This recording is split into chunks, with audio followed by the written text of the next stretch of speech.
When the snows of yesteryear lay across Iceland, glistening under the winter moon, a young girl arrived in Hesteri, near the north cape of the island. She came to serve as a housemaid at a farm there. She was a brave and merry girl, and she had need of both qualities, for the farmer's land was said to be haunted. It was whispered in the neighborhood that night trolls roamed there. Nevertheless, the girl, Gudrun by name, liked her new home. She had come from a poor hamlet, and this was a rich farm, with great grain barns and a fine stone house. Because she was just 14 years old and an outlander, she ranked lowest among the servants. But she went about her chores in the scullery and nursery cheerfully, singing as she worked. She did not even complain when the entire household, master and mistress, men and women servants, all of them blanketed in furs and crowded into sleighs, traveled to a neighboring farm for evensong and feasting on Christmas Eve, leaving her alone in charge of the mistress's infant daughter. When the sleighs had faded to specks in the silvery snow fields, Gudrun closed the door and bolted it. Then she carried the baby into her mistress's winter parlor and settled down by the hearth to feed the child. It was most satisfying. The warm firelight brightened the gay colors of flower-painted storage chests and gleamed on copper pots. In a deep window embrasure, a beeswax candle shone steadily. The baby snuffled happily as it fed, and at length subsided in milky contentment in its cradle. Gudrun's eyes grew heavy. But before sleep claimed her, she was startled by a curious noise. Something, an animal perhaps, scratched loudly along the doorsill. Then the scratching sounded around the bolt and along the lintel, higher than any normal animal could reach. The bolt rattled. The door strained at its frame. It did not open, however, and after a while, the scratching and the creaking faded away. Gudrun gave the now whimpering child a cloth soaked in milk to suckle. No sound came through the thick house walls, but after some moments, the candle in the window flickered. She saw the movement, and her head snapped around. A night troll's enormous face, large-pored, open-mouthed, broken-toothed, filled the frame and pressed against the glass. Its oily green eyes were fixed upon the cradle. Gudrun looked away from the window. Hands clenched in her lap, she sat perfectly still and stared into the fire. Then she smiled grimly and said, in a loud, clear voice, recited the following words: "An iron gray with a flaxen tail, and a brass boy driving." Child of the country that she was, Gudrun had done a clever thing. She had challenged the creature to a contest whose rules were understood and obeyed by all beings that could speak. The adversaries posed each other riddles. Whoever could not answer lost the game and was placed at the mercy of the winner.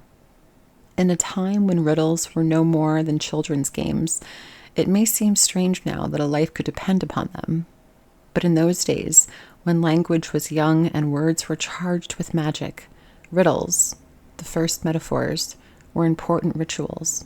To solve a riddle affirmed the power of the intellect over the world's mysteries. Even divine comprehension was tested this way. "Riddle reader I am called," sang Odin, the Icelanders' ancient god of wisdom and war. Among mortals, riddling contests were held at seasonal festivals, at marriages, in princely courts, and, as many a tale records, when life was threatened. The troll had no choice but to answer the human girl's challenge. It grunted and sputtered at the window.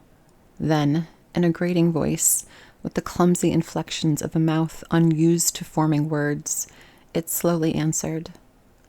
"Iron gray, needle, flaxen tail, thread, brass boy, thimble," it said, and made a gargling noise that might have been laughter. Now it had become the riddler. Gudrun waited. When the troll spoke again, the words came more smoothly. "Brothers and sisters have I none, but that man's father is my father's son." Gudrun shrugged at the old chestnut and replied at once, "That man is the riddler's son." Then she told another riddle, and the trolls solved it and answered her in kind. In this manner, they thrust and parried through the night. Outside in the frozen dark, the troll shambled near the window. Inside, in the firelit parlor, the girl rocked the cradle and threw logs on the hearth when the flame dwindled. Her voice grew as hoarse as the troll's, yet still she spoke on, making magic with words and forcing the troll to make magic too. At last, when the candle was no more than a puddle of wax, and the last log had died to glowing embers, the troll posed this riddle. 30 white horses upon a red hill. Now they champ, now they stamp, now they stand still. Trembling with fatigue, Gudrun hesitated. Her silence lengthened. The troll gave its gargling laugh, spattering the glass with spit. But she had the answer at last. Your teeth and your tongue, she said, and tears filled her eyes. The troll snarled. It moved from the window for a moment, revealing a line of scarlet along the horizon. Then Gudrun said, On yonder hill there is a red deer. The more you shoot, the more you may, you cannot drive that deer away. The only reply was a howl and a rain of blood against the window pane. The troll had vanished, and a shaft of morning light streamed into the room. Gudrun sank to the floor beside the hearth. The red deer is the rising sun, she said to the baby in the cradle. The infant stared at her. Then Gudrun went to the window and peered out through the film of blood. In the snow stood a boulder that had been the troll. Clever and courageous to the end, the young human had defeated a night haunter of the most pernicious sort, one that invaded human houses. Not all wanderers of the dark remained outside, attached to field and forest, far from the everyday paths of humankind. Many, restless and hungry, flitted from village to village and farm to farm in search of victims, and no house, however solid its timbers and snug its door, was proof against them. A knot-hole, a crack between stones, a hole in the roof thatch was enough of a portal for beings that could dissolve into wisps of smoke or mist in order to gain entry. The dusky corners and eaves of the dwellings provided shelter during the daylight hours, and when real darkness came, when the fires were covered and good folk had gone to bed, these creatures began to stir. Silent as shadows, they stole among their human prey, now touching with bony fingers, now breathing pestilence, now whispering spells that brought foul dreams, for the powers of night were such that its offspring could harm not only human bodies, but human souls as well. Disturbing dreams were the least terrible of their sendings. Death was the worst. Children such as Gudrun and the infant she guarded were favorite victims, and it seemed that children knew this, perhaps because they had so lately emerged from the all-embracing darkness that surrounds the brief, warm light of human life. Their ears were sharper, and their eyes keener than those of their elders. They could hear the faint shufflings and see the almost imperceptible movements that betrayed the presence of danger. A draft from under the bed could mean that cruel eyes watched for small bare feet to approach across the floorboards. Rustlings among the bedclothes could signify that something lurked there, something, perhaps, with a dark and hairy mouth and pointed teeth to bite and tear. Children were rightly wary of cupboards and stairs, spaces thick with shade, and they watched cracks in walls or ceilings or floors, sensing that a pallid hand, strong-fingered and frigid as snow, might shoot forth to lock upon ankles or snatch at nightgown hems. Much of this was mere imagining, of course, and parents tended to dismiss such fears. Adults, after all, knew better than to believe in things that lived under the stairs or the bed or in the bedclothes. It was the eye of childhood, they said, that feared the painted devil. They called the creatures nursery boggles and used their names as threats to ensure good behavior. Yet adults had their own fears. Although they rarely spoke of it, they acknowledged the reality of malevolent beings that preyed upon human young. These beings could take many forms, but the most dreaded, ironically, were human in shape. One such predator, a seeming woman, pursued her career in Scotland. On the cold waters of the Moray Firth, on a peninsula called the Black Isle, stood the small fishing village of Cromarty, whose infants were always at risk. The men who went to sea in search of herring knew this, so did the village wives, but all were helpless to thwart the force that ruled the dark. The haunter was particularly sinister because she had something of the mother in her. Up and down the lanes of the little town she wandered, her feet silent on the cobblestones. Those who caught a glimpse of her said that she wore green, like some ancient tree spirit, and that she bore in her arms a sickly, wrinkled demon child with fiery eyes and sharp-pointed little fingers. At a cottage where a human baby dwelled, she would wait, huddled out of sight, until the household slept. Then she would lift the latch and glide in. As she stooped to the cradle, there would be no more sound than a tiny whimper. Then the woman in green would go to the hearth and by the glow of smoldering coals bathe her own infant's withered skin. It was the image of maternal caring, except that she bathed the creature in warm blood drawn from the human child. That child's eyes would never open again. No one could explain where she came from or why, mercifully, her visitations at last ceased. And no one knew how many little ones were laid in rough pine coffins by her doing. Infant deaths, swift and mysterious, were common then. Churchyards all across Europe bore sad and silent witness to the fragility of young life. The ground was thick with the graves of children. A man and woman who bore a dozen babies were lucky to see half survive the birthing and live past the age of 5. Disease killed them, starvation killed them, and, said parents, so did creatures of the Scottish nightwalker's kind. Babies in Bulgaria were likely to be visited in the night by a hag whose head was that of an ox. This thing would crawl into cottages and raise itself enough to see into the cradles. When it did so, its foul breath spread over the tiny bodies, bringing pestilence. Children thus visited wasted for a day or two, then were gone. The woods and fields of nearby Poland, Czechoslovakia, and Russia were haunted by a similar creature. The Nochnisa, or night hag, said to torment infants whose mothers had neglected to bless them at bedtime. This creature tickled the tiny feet, or prodded the little bellies, or, worse still, sucked blood from fine veins, all for the pleasure of hearing the children cry. The night hag vanished if an adult entered the room, but it left its mark behind. The Nochnitsa was a bringer of fever and disease. Such assaults on children were terrible. It was a perversion of nature that the young should die before their parents' lives had run their courses. Yet the dark was fraught with danger for adults as well as children, and for rich and poor alike. The lord and his lady in their tapestry-hung bed were warmer, but not safer, than the villain and his family, huddled together on pallets of straw under coverings of deerskin. All of them, caught in the web of sleep, were as helpless as infants then. Sleep was an intimidating mystery. Every man and woman who looked upon a sleeping companion knew the fleeting loneliness of seeing the beloved and familiar face become remote and expressionless, locked away in the solitude that is the human lot. Everyone knew the pang of tenderness at seeing the sleeper, alert by day, slink into a unwatchfulness as vulnerable as a child's. The sleeper's stillness seemed a little death, and indeed, people named sleep death's brother. Yet it was not death. As every man and woman understood, a vital life flourished within sleep, a second self that was released in rest. In leaving the world of the everyday, the sleeper entered the realm of dreams.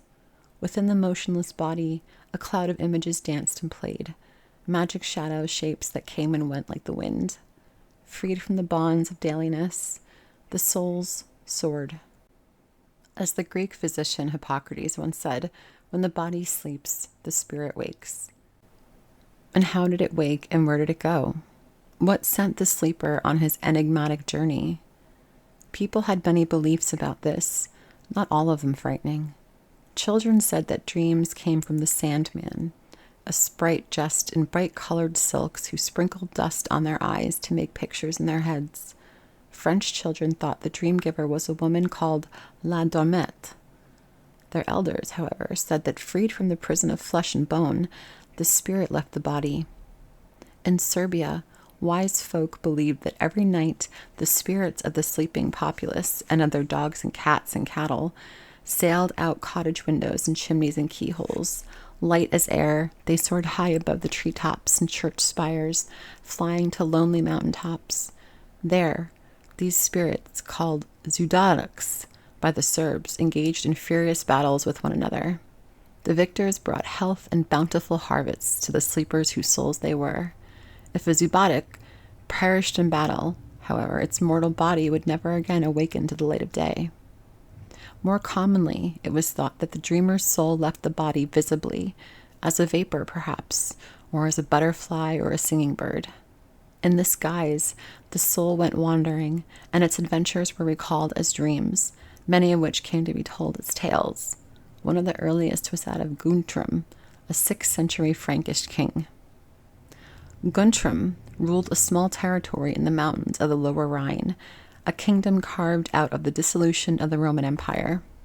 His story began on a summer day during a hunt in his own forest. Made drowsy by the heat, he lay down in the shade near a brook to rest, leaving one of his warriors to stand guard. The warrior reported later that he had paced for some moments among the trees near the sleeping king and at last came to a halt. His eye was attracted by a movement near Guntram's face. A tiny, jewel-like serpent had appeared there. With raised head and flicking tongue, it surveyed the ground, and then, in the graceful, undulating fashion of its species, it made its way through the grass toward the brook. At the bank among the water reeds, it paused, head swaying back and forth. The guard, amused by the creature's apparent perplexity, laid his sword over the river like a bridge. The little snake slithered across, continuing up a rise on the far bank to the safety of a bracken-bordered hole it found there. After some moments, the emerald head reappeared, and the serpent made its journey in reverse, sliding down the bank, across the sword, and then, so swiftly that the guard had no time to stop it, into the mouth of the sleeping king. Apparently unharmed, Guntram stirred and woke. He sat up, leaned against a linden tree, and, with a smile, told the guard of the dream he had had. He had traveled alone, said Guntram, through a desert of towering reed-like trees until he arrived at a broad river. While he contemplated the waters, wondering how to get to the other side, an iron bridge had swung down from the sky. This he had crossed. It led him to a mountain cave in which he had found a giant treasure. Discs of silver piled as high as castle walls, massive chains hung with boulders of ruby, hoops as large as chariot wheels engraved with stiff dancing figures. The guard stared at Guntram in baffled silence for some moments. Finally, he told the king of the little serpent's odyssey from mouth to hole and back again. Together, then, the two men stepped across the narrow brook and dug among the bracken where the guard had seen the snake disappear. In the earth, they found treasure, the booty of some forgotten lord. There were piles of coins, ruby-studded necklaces, armbands decorated with ancient festal scenes. The treasure was the one that Guntram's spirit had seen with serpent eyes, although shrunk to proper proportions. Or so the old tale said. Such stories gave rise to the belief that small animals should not be harmed. Perhaps they embody the souls of sleepers who would not awake again if the animal were killed. And because of this tale, people had said that sleeping men and women should be wakened gradually so that their souls would have time to return to their bodies. Otherwise, the sleepers would die. Such calamities were rare, however. Most dreamers drifted undisturbed through their nightly ventures, rejoining their bodies in good time to assure a safe awakening. The wisps of dreams that remained in memory might be recalled with curiosity, for dreams were long believed to be portents of the future, so much so that from earliest times, wise men and women kept books describing the fate nocturnal visions foreshadowed. But a dream could be something other than a portent or the wanderings of the sleeper's soul. People believed that the night loosed a host of powerful creatures, more corporal than dreams and more subtle and elusive than trolls, creatures whose only purpose was to exhaust and corrupt and kill mortals. They leaped upon the sleeper's breast, crushing out human strength and will, and bringing with them terrible dreams. In England, such a creature was called a nightmare. In France, Cauchemar, in German, Mar, in Lithuania, Mara, all of them names deriving from the same source as the Anglo-Saxon Mara, meaning crusher. The Latin term was incubus, which carried a similar meaning. Greeks called the spirit Ephialtes, or the leaper. In every land, such beings were feared. To prevent their entry into sleeping chambers and to keep the terror away, country folk tried age-old remedies. Some never slept with their heads to the north, where lay the land of death and darkness. Some placed their shoes by their beds with the pointed toes facing outward. It was hoped that this small show of sharpness would repel intruders. Some laid a coffin nail under the foot of the bed. Iron was thought inimical to the beings of the other world. These precautions were frail barriers against the demons of the dark, hungry as those demons were for human souls. Seducers and defilers, they debased the most innocent, sapping human vigor and leaving behind exhausted shells. The mother of this malign company was Lilith, a daughter of the eldest world. Hebrew tales told how she was born of dust to be the mate of the first father, Adam, how, rotten with haughtiness, she left his garden in a fury, vowing eternal vengeance on him and on his descendants. Coldly beautiful, infinitely seductive, she survived the centuries, and her very name seemed to whisper Layla, the Hebrew word for night. But Lilith was a hater of men and a slayer of children. She sought to replace human infants with her own foul brood. No Jewish household was safe from her ravages, for Lilith followed the paths of the exiles to the farthest corners of the earth. In the dark hours, she stole into nurseries, strangling newborns where they lay. Then she glided through the hallways to chambers where the young men slept. For all the shame and fear of it, none could resist the pleasures she offered, and so Lilith got the children she desired. Her daughters were a vast brood, nightmares all of them, who haunted the earth for generations. They were shadow lovers, eaters of souls, and they drew the men they captured far from the world of humankind. Such was the nightmare's power that the men she visited faded until they were as tenebrious as she. They spurned the day and lost the strength to love.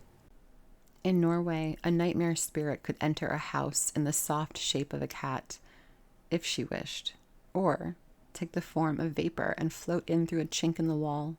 She could be caught and brought into daylight by the men she seduced, but traffic with her was full of subtle dangers, as a Norwegian story tells. The tale begins with the dreams of a fisherman who worked on the gray waters of the northern coast.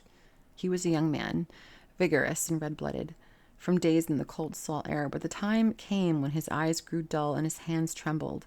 He lived alone and made no one welcome in his cottage. Something had begun to haunt it, and night after night he dreamed of things he could not tell by day. One night, resisting sleep with all of his might, he met his tormentor. The hours passed silently, save for the creaking of the house and the rattle of the windows as the north wind beat against them. He lay without a light, but even in the darkness he saw the fingers of mist that drifted in from a crack in the stone wall beside his bed. Luminous and curling, the vapor lay on the air with delicate tendrils. It searched among the bedclothes. The fisherman leaped into action. He flung himself from the bed and slapped his hand over the crack through which the mist had entered. It was easy to plug the crack with fat from his lamp, easy to light the lamp when the spill flamed at the hearth. When the little light steadied, he peered at the place where the mist had been, but it was gone. In its place a woman stood, and she was no ruddy village maid. Her flesh was so pale it seemed translucent. Her hair was a cloud of darkness, and she gazed at him with liquid, knowing eyes.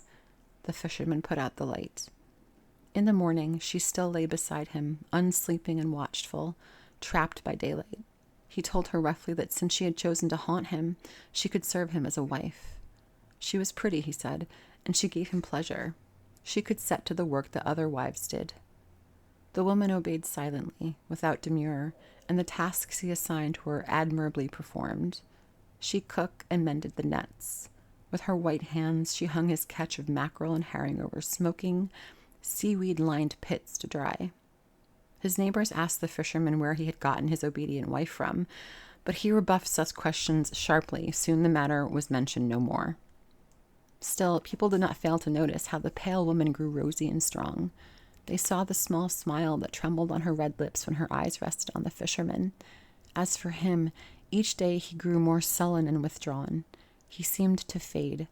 His face paled to dull gray, marked by the hectic glitter of his eyes. During the sunless winter hours, no windows gleamed in the cottage. Inside, by the dim firelight, the fisherman each night surveyed his prisoner and said, "Tell me what you are and where you came from." But she was the stronger at night.